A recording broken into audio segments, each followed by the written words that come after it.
দুনিয়া থেকে বিদায় হয়ে গেছে। মাইকে তার নামটা ঘোষণা হয়ে গেছে, অমুক আর দুনিয়াতে নাই, দুনিয়া থেকে বিদায় হয়ে গেছে। তার নাম ঘোষণা হওয়ার সাথে সাথে সমস্ত মানুষরা আসছে তারে দেখার জন্য। কেউ গেছে বাঁশ কাটতে, কেউ গেছে কাপনের কাপড় আনতে, কেউ গেছে আত্মীয় স্বজনরে খবর দিতে। সবাই এইভাবে দৌড়াদৌড়ি করে তাড়াতাড়ি তারে কবরের মধ্যে রাখতে হবে, তাড়াতাড়ি কবরস্থ করতে হবে। এইভাবে সবাই পাগল পারা হয়ে গেছে। এবার ওই লোকটার স্বপ্নে দেখতেছে তারে সমস্ত মানুষ জানাজার নামাজ দাঁড়ায়, জানাজার নামাজ পড়া এবার তারে কবরের মধ্যে রাখছে। কবরের মধ্যে যখন রাখছে রে ভাই, কবরের চতুর্দিক থেকে আগুন আসা শুরু হয়েছে তার গুনার কারণে। আগুন যখন আসে তখন সে চিন্তা করলো, হায় হায়, চিল্লানি শুরু করছে, বাঁচানোর মতো কেউ নাই। কিন্তু আশ্চর্যের বিষয় হলো আগুন তার কাছাকাছি আসতে পারে না, একটা দেয়াল হয়ে যায় মাঝখানে। দেয়াল আগুন পার হইতে পারে না, দেয়ালের উপরে থাকে। লোকটা চিন্তা করলো ব্যাপার কি, আগুন কেন আমাকে ধরতে পারে না।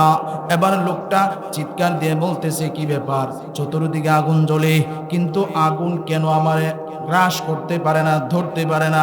এখন চতুর্পাশ থেকে কোনো আওয়াজ আসে না, হঠাৎ করে একটা আওয়াজ আসছে, তুমি যে দুইটা সন্তান মাদ্রাসার কোরআন পড়নেওয়ালা সন্তান রে, তুমি যে খাওয়াইতা তারা মাদ্রাসায় বসে কোরআন তেলাওয়াত করতেছে, তাদের কারণে আযাব তোমাকে গ্রাস করতে পারে না। আল্লাহু আকবার বলেন। আলহামদুলিল্লাহ, আল্লাহ পাকের দরবারে লাখো কোটি শুকরিয়া যে মহান রব্বুল আলামিন আমাদেরকে ভালোবেসে মহব্বত করে আদর করে মায়া করে পবিত্র জুমার দিনে মসজিদে আসার বসার এবং কোরআন হাদিসের আলোকে কিছু কথা আমাকে বলার, আপনাদেরকে কিছু কথা শুনবার তৌফিক দান করেছেন। এই জন্য সকলেই শুকরিয়া আদায় করি, বলি আলহামদুলিল্লাহ। শুকরিয়া আদায় করলে খুশি হন কে? আল্লাহ।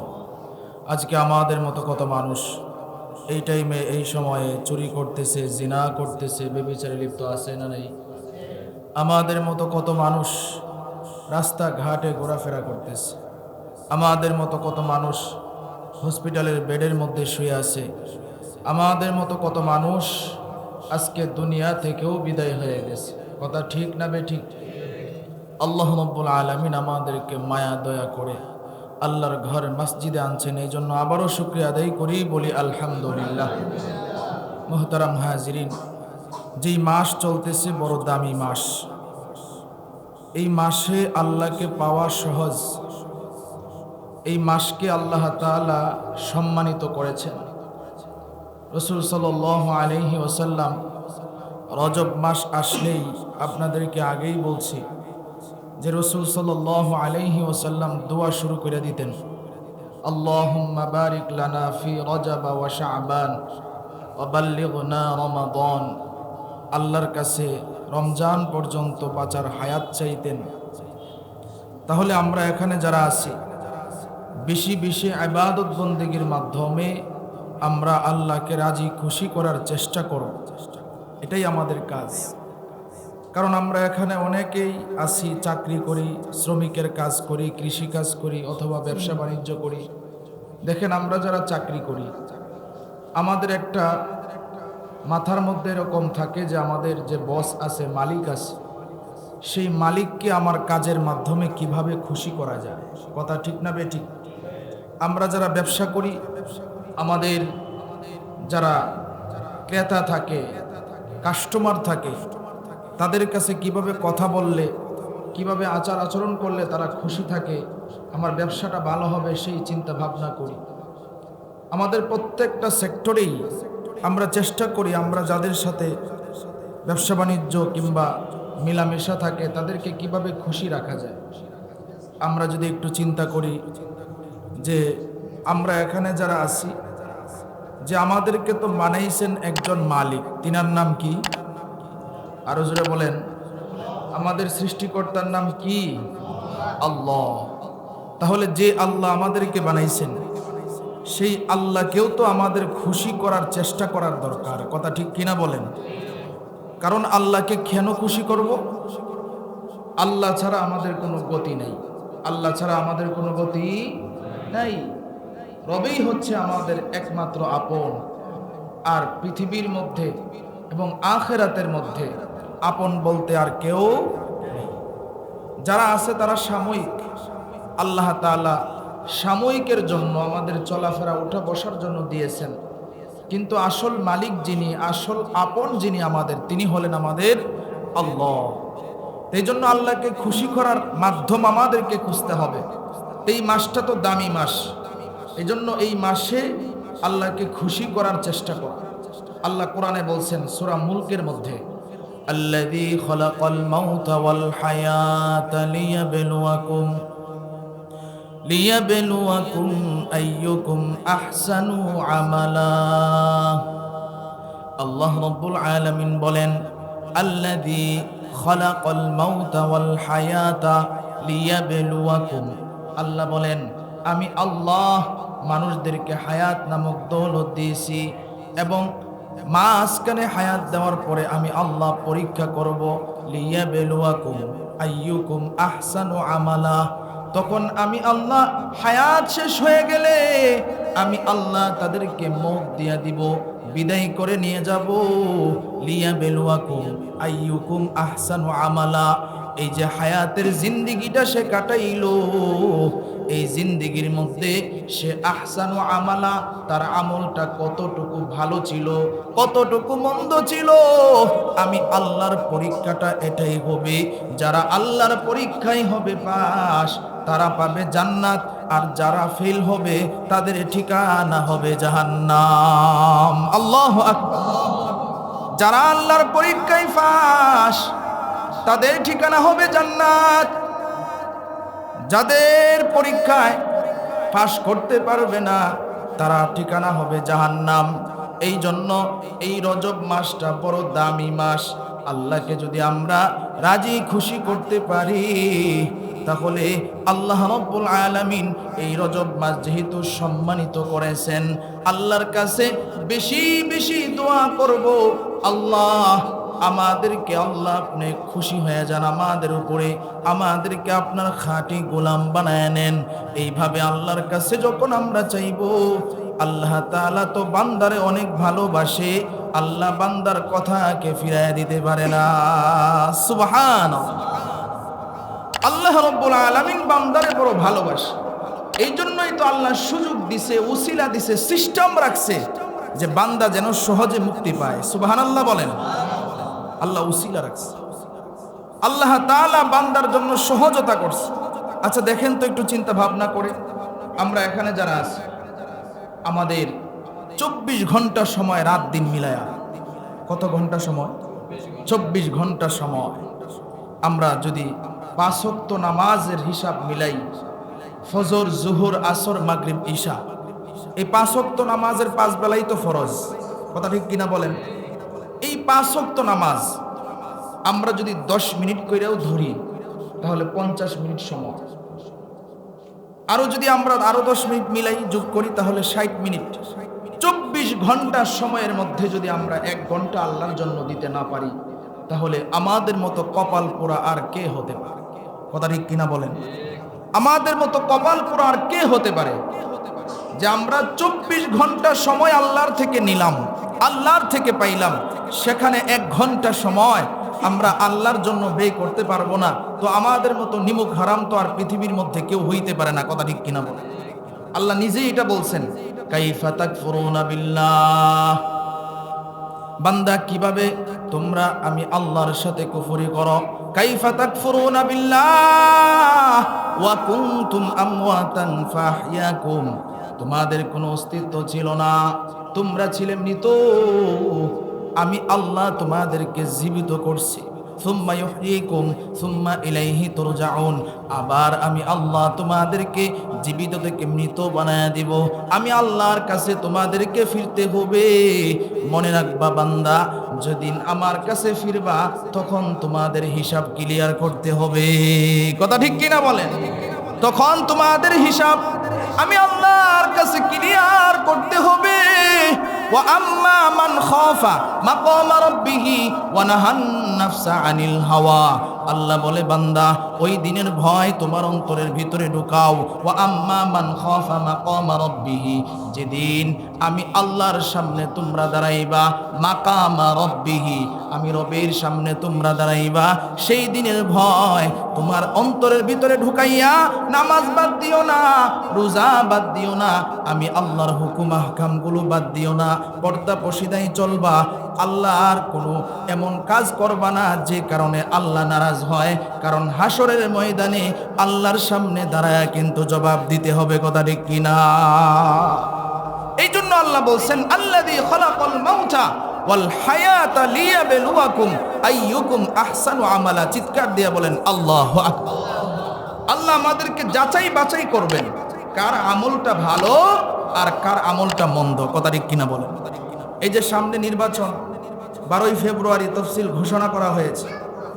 এই নির্বাচনে যারা ভোটার আমরা আছি আর যারা প্রার্থী থাকবে তাদেরকে আমরা ভোট দিব, যাদের ভোটটা বেশি হবে তারাই তো নির্বাচিত হবে, কথা ঠিক কিনা বলেন? এখন বুঝার বিষয় হলো আমাদের ভোটটা তো আমানত, আমরা দিব বুঝে শুনে। আমাদের বিবেক বুদ্ধি আছে না নাই? আমি বুঝাচ্ছি এটা যে আমাদেরকে আল্লাহ বিবেক বুদ্ধি দিয়েছেন, আমরা যাচাই বাছাই করব কে ভালো কে মন্দ, এটা তো আমরা বুঝি। আল্লাহ রাব্বুল আলামিন আমাদের আমলটা যাচাই বাছাই করবেন যে কার আমলটা ভালো কার আমলটা মন্দ। যার আমলটা ভালো হবে তার ঠিকানা হবে জান্নাত, যার আমলটা মন্দ হবে তার ঠিকানা হবে জাহান্নাম। এখন আমরা এখানে যারা আছি, যারা আলোচনা শুনতে আসছি, একটু গভীর মনোযোগ দিয়ে চিন্তা ভাবনা করব আমাদের আমলটা কি ভালো করার দরকার আছে না নাই? আরো জোরে বলেন আছে না নাই? আমাদের আমলটা ভালো করার দরকার। আমরা যদি আমল ভালো না করি তাহলে আল্লাহর কাছে আমাদের ধরা খেতে হবে।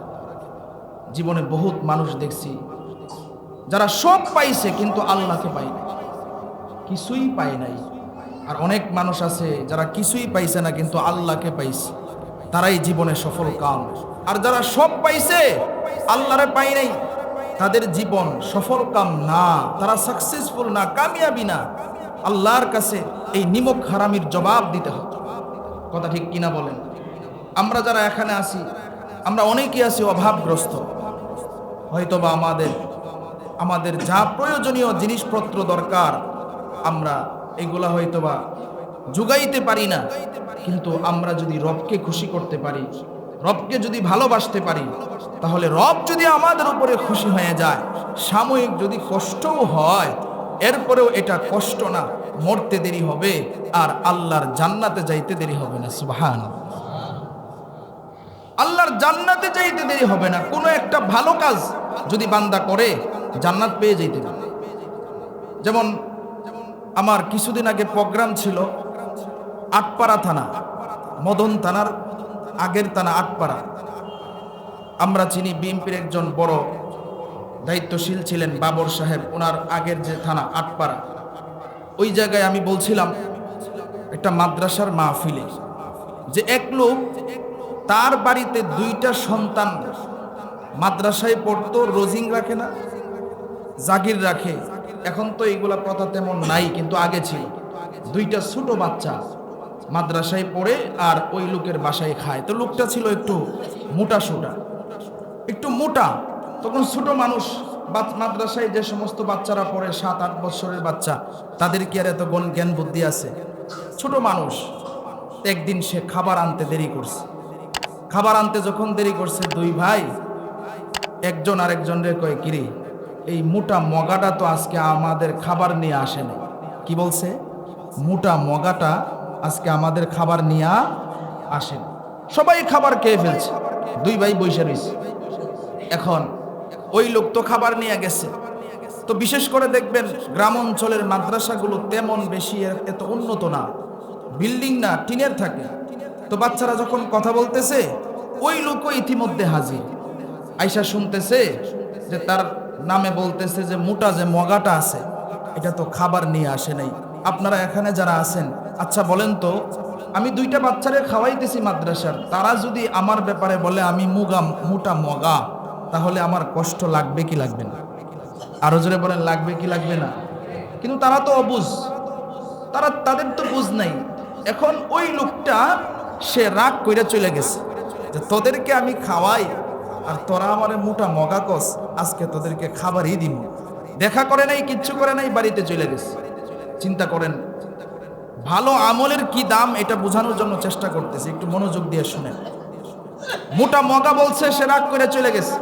বাড়িতে গেছে, বিবি কই কি ব্যাপার, টিফিনকারি দেখা যায় বাড়ি বাড়ি লাগতেছে। কয় আজকে খাবার দিব না, কথা কইস না, মাথা গরম। মাথা কি গরম? কয় কেন? বলে চিন্তা করছস আজকে একটা বছর ধরে এই দুইটা বাচ্চারে খাওয়াই, তারা কয় আমি নাকি মোটা মগা।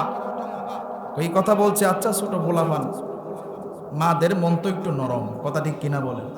অনেক সময় দেখবেন আমাদের বাচ্চা কাচ্চা যারা আছে, ছোট বাচ্চা, তারা তো আর বুঝে না। দেখবেন নিজের বাপ মারেই তো বাচ্চারা অনেক কিছু বইলে ফেলে, বলে কি বলে না? তো তারাও তো বাচ্চাদের মতোই, মা এটা বুঝাচ্ছে তার স্ত্রী, এরপরও সে রাগ করছে। সাবধান, তাদেরকে আমি খাবার টাবার খাওয়াবো না। রাত্রিবেলায় ঘুমাইতে গেছে, কিতাবের মধ্যে লেখছে ঘটনা, রাত্রিবেলায় যখন ঘুমাইছে তখন স্বপ্নে দেখতেছে সে দুনিয়া থেকে বিদায় হয়ে গেছে। দুনিয়া থেকে বিদায় হয়ে গেছে, মাইকে তার নামটা ঘোষণা হয়ে গেছে, অমুক আর দুনিয়াতে নাই, দুনিয়া থেকে বিদায় হয়ে গেছে। তার নাম ঘোষণা হওয়ার সাথে সাথে সমস্ত মানুষরা আসছে তারে দেখার জন্য। কেউ গেছে বাঁশ কাটতে, কেউ গেছে কাপনের কাপড় আনতে, কেউ গেছে আত্মীয় স্বজনদের খবর দিতে। সবাই এইভাবে দৌড়াদৌড়ি করে তাড়াতাড়ি তারে কবরের মধ্যে রাখতে হবে, তাড়াতাড়ি কবরস্থ করতে হবে।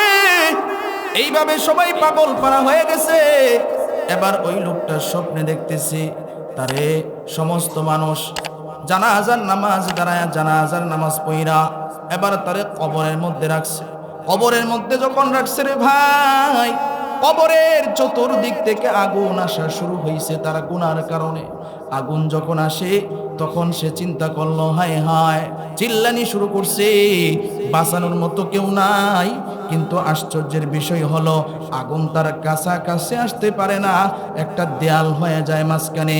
দেয়াল, আগুন পার হইতে পারে না, দেয়ালের উপরে থাকে। লোকটা চিন্তা করলো ব্যাপার কি, আগুন কেন আমাকে ধরতে পারে না? এবার লোকটা চিৎকার দিয়ে বলতেছে, কি ব্যাপার, চতুর্দিকে আগুন জ্বলে কিন্তু আগুন কেন আমারে গ্রাস করতে পারে না, ধরতে পারে না? এখন চতুর্পাশ থেকে কোনো আওয়াজ আসে না, হঠাৎ করে একটা আওয়াজ আসছে, তুমি যে দুইটা সন্তান মাদ্রাসার কোরআন পড়নেওয়ালা সন্তান রে, তুমি যে খাওয়াইতা, তারা মাদ্রাসায় বসে কোরআন তেলাওয়াত করতেছে, তাদের কারণে আযাব তোমাকে গ্রাস করতে পারে না। আল্লাহু আকবার বলেন। তাদের কারণে আগুন তোমাকে ধরতে পারে না, কারণ ছোট বাচ্চারা, তাদেরকে তুমি খাওয়াইছো, ভালো কাজ করছো। কোরআন পড়নেওয়ালা সন্তান, তারে তুমি খাওয়ানোর কারণে আল্লাহ তাআলা তোমাকেই প্রতিদান দিয়েছে। তোমার গুনাহের কারণে আযাব নির্ধারিত করা হয়েছে, কিন্তু ছোট বাচ্চাদের কোরআন তেলাওয়াত আল্লাহ ফেরেশতারে বইলা দিছি, ও ফেরেশতা, এই যে ছোট ছোট দুইটা বাচ্চা কোরআন তেলাওয়াত করতেছে, এই লোকটার কামাই খাইছে, এই লোকটা খাবার খাওয়াইছে। ও ফেরেশতা, যা যা, এই উসিলায়, এই ভালো কাজটার কারণে আমি আমার বান্দারে আযাবে পুরাইতে পারবো না। চিৎকার দিয়ে বলেন না আল্লাহু আকবার। তাহলে চিন্তা করে দেখেন ভালো কাজের কত দাম। এই জন্য দেখবেন দুনিয়ার মধ্যে আমরা যারা আছি, অনেক মানুষ এরকম আছে, বুখারী শরীফের মধ্যেও কিন্তু একটা বর্ণনা আছে, যে হাদিসটা বুখারী শরীফের বর্ণনায় আছে, একটা পতিতা মহিলা, হয়তোবা আমি জুমার বয়ানে কোনো এক সময় বলছিলাম, সে পতিতা, তার দেহ বিক্রি করত, কিন্তু সে একটা ভালো কাজ করছে। কি ভালো কাজ? মরুভূমি দিয়ে হাঁটতেছে, একটা কুকুরের বাচ্চাও তার পিছন পিছন হাঁটতেছে। কেন হাঁটতেছে সে জানে না। এবার কুকুরের বাচ্চাটার পানি তৃষ্ণা পেয়েছে, ওই বাচ্চাটা মহিলার পিছন পিছন হাঁটে, কিন্তু কুকুরের ভাষা তো মহিলা জানে না। এবার মহিলার কন্যার মধ্যে কামড় দিয়ে বাচ্চারা ধরে ফেলছে। বিশাল মরুভূমির মধ্যে একটা কুয়া, ওই কুয়ার কাছাকাছি যখন গেছি, ওই কুকুরের বাচ্চাটা তার ওন্না টেনে ধরছে আর ছাড়ে না। মহিলাটা বুঝতে পারছে, মনে হয় কুকুরের বাচ্চাটার পানি তৃষ্ণা পেয়েছে, কিভাবে সে পানি খাওয়াবে? কুয়ার মধ্যে কোনো যন্ত্র নাই, তার পায়ে ছিল চামড়ার মৌজা, চামড়ার মৌজাটা খুলছে, হইলা তারা অন্যটা শরীর থেকে নিয়া চিরে রশি বানাইয়া এই চামড়ার মৌজা কুয়ার মধ্যে ফালাইয়া চামড়ার মৌজা দিয়া পানি উঠাইয়া কুকুরকে খাওয়াইছে, কুকুরকে খাওয়াইছে। কুকুর পানি খায়া আল্লাহর শুকরিয়া আদায় করছে, তার অন্তরটা জুড়াইয়া গেছে। এই যে সে ভালো কাজ করছে, বুখারী শরীফের হাদিসের মধ্যে আসছে, এই উসিলায় আল্লাহ তার জীবনের সমস্ত গুনাহ মাফ কইরা তারে জান্নাতি বানায়া দিয়েছে। আল্লাহু আকবার। আল্লাহর কাছে মহিলাটা পরে তওবা করছে যে আল্লাহ, একটা কুকুর মরুভূমির মধ্যে কেউ নাই, কিন্তু আমি তাকে পানি খাওয়াইলাম, এটা তুমিই তো খাওয়াইছো আমার উসিলায়। তুমি যদি একটা কুকুরকে আমার উসিলায় পানি খাওয়াইতে পারো, তাহলে আমি কেন দেহ বিক্রি করব? আমি তো আশরাফুল মাখলুকাত, সৃষ্টির সেরা জীব। আমি আজকে থেকে সব বাদ দিয়ে দিলাম, সব ছেড়ে দিলাম, আজকে থেকে ভালো হয়ে গেলাম। এই যে মহিলাটা তওবা করলো, একটা ভালো কাজ করার কারণে আল্লাহ তারে জান্নাতি বানায়া দিল। জোরে আওয়াজ দিয়ে বলেন সুবহানাল্লাহ। তাহলে চিন্তা করে দেখ, এই জন্য আল্লাহ বলছেন আইয়ুকুম আহসানু আমালা। এখন রজব মাস, বেশি বেশি আল্লাহর কাছে ভালো কাজ কইরা আল্লাহকে আমাদের খুশি করতে হবে। কথা ঠিক কিনা বলেন? খুশি করব তো ইনশাআল্লাহ। কয়টা বাজে? আচ্ছা, তাহলে আল্লাহকে আমাদের খুশি করতে হবে। এই জন্য মুহতারাম হাজিরিন, আমি যে হাদিসটা আপনাদের সামনে তেলাওয়াত করেছি, আল্লাহ রাসূল বলেন আল মুসলিমু মান সালিমাল মুসলিমুনা বিল লিসানিহি ওয়া ইয়াদিহি। খুব গভীর মনোযোগ দিয়ে শুনেন, যে হাদিসটা আমি আপনাদের সামনে বলছি খুব গুরুত্বপূর্ণ। আল মুসলিমুনা, একজন মুসলমান আরেকজন মুসলমানের কাছে তার হাত, তার মুখ, এইগুলা যেন আরেকজন মুসলমান নিরাপদ থাকতে পারে। তোমার মুখের দ্বারায় অন্য কোনো মুসলমান যেন কষ্ট না পায়, তোমার হাতের দ্বারায় অন্য কোনো মুসলমান যেন কষ্ট না পায়। এটা বলছেন কে? আল্লাহ রাব্বুল আলামিন রাসূলের মাধ্যমে জানায়া দিয়েছেন মান সালিমাল মুসলিমুনা মিন লিসানিহি ওয়া ইয়াদিহি। আল্লাহ রাসূল বলছেন তোমার মুখ এবং হাত দ্বারা অপর মুসলমান যেন নিরাপদ থাকে। চিৎকার দিয়ে বলেন সুবহানাল্লাহ। এটা ছিল মুসলমানের আদর্শ। আজকে সেই আদর্শ কি আমাদের ভিতরে আছে? আর জোরে বলেন আছে? আমি মনে করেন একটা দলের ক্ষমতায়, আমি যদি একটা ভুল কথাও বলি, এখন আপনি প্রতিবাদ করলেন, তখন আমি দেশ বিরোধী হয়ে যাই, আমি ওই দল বিরোধী হয়ে যাই। কেন? আপনি যে উল্টাপাল্টা করছেন, এই হক কথাটা আমার বলার অধিকার আছে না নাই? আর জোরে বলেন আছে না নাই? আমি যখন আপনার বিরুদ্ধে হক কথা বলবো, তখনই আপনার হাত চলে, মুখ চলে। আমি তো মুসলমান, আপনিও মুসলমান, কই আপনার থেকে তো আমি নিরাপদে থাকতে পারলাম না। কথা ঠিক কিনা বলেন? তখন রসুলের বিরোধী কাজ আপনি করলেন কি করলেন না? শরীয়ত বিরোধী কাজ, ইসলাম বিরোধী কাজ, নবীর আদর্শ বিরোধী কাজ আমাদের দ্বারাতে অহরহ হচ্ছে। এই জন্য ভাইয়েরা আমার, অনেক সময় অনেক মানুষ এই কথাও বলে যে হুজুররা ধর্ম ব্যবসা করে। কারা যে ধর্ম ব্যবসা করে এটা তো সকল মানুষই জানে। কথা ঠিক কিনা বলেন? একটা সময় আসলে মাথায় টুপি উঠে, শরীরের মধ্যে পাঞ্জাবি আসে, হাতের মধ্যে তসবি আসে, তাহলে বোঝা গেল যে একটা স্বার্থের জন্য আপনি এগুলা ব্যবহার করছেন। আসলে মুসলমান হিসেবে আপনার মাথায় টুপি উঠে নাই, মুসলমান হিসেবে আপনার শরীরে সুন্নতি লেবাস উঠে নাই, মুসলমান হিসেবে আপনার হাতে তসবি উঠে নাই। এইগুলাতে আল্লাহ খুশি হবেন না, আল্লাহ বেজার হবেন, কারণ এটা আপনি স্বার্থের জন্য করতেছেন, রবকে খুশি করার জন্য হয় নাই। কথা ঠিক কিনা বলেন? আরো জোরে বলেন ঠিক কিনা? ধর্ম ব্যবসা, এটার নাম হলো ধর্ম ব্যবসা, যে আপনি একটা ফায়দা হাসিলের জন্য, স্বার্থ হাসিলের জন্য মানুষকে বুঝাইতেছেন আমি এখন ভালো হয়ে গেছি। মানুষ ভালো করেই জানে আপনার চরিত্র ভালো না খারাপ। কথা ঠিক কিনা বলেন? এই জন্য আসল চরিত্র ভালো করেন, আল্লাহর ভয় অন্তরে ঢুকান। আল্লাহ যে বলছেন লিয়াবে লুয়াকুম, আল্লাহ পরীক্ষা করবেন আইয়ুকুম আহসানু আমালা, আপনার আমলটা ভালো না মন্দ, সেই চিন্তা ভাবনা করে সামনে আগাইতে হবে। আল্লাহ রাব্বুল আলামিন আমাদের সকলকে এই কথাগুলো বুঝে আমল করার তৌফিক দান করুক। সকলে বলেন আমিন। ওয়া আখিরু দাওয়ানা আনিল হামদুলিল্লাহি রাব্বিল আলামিন।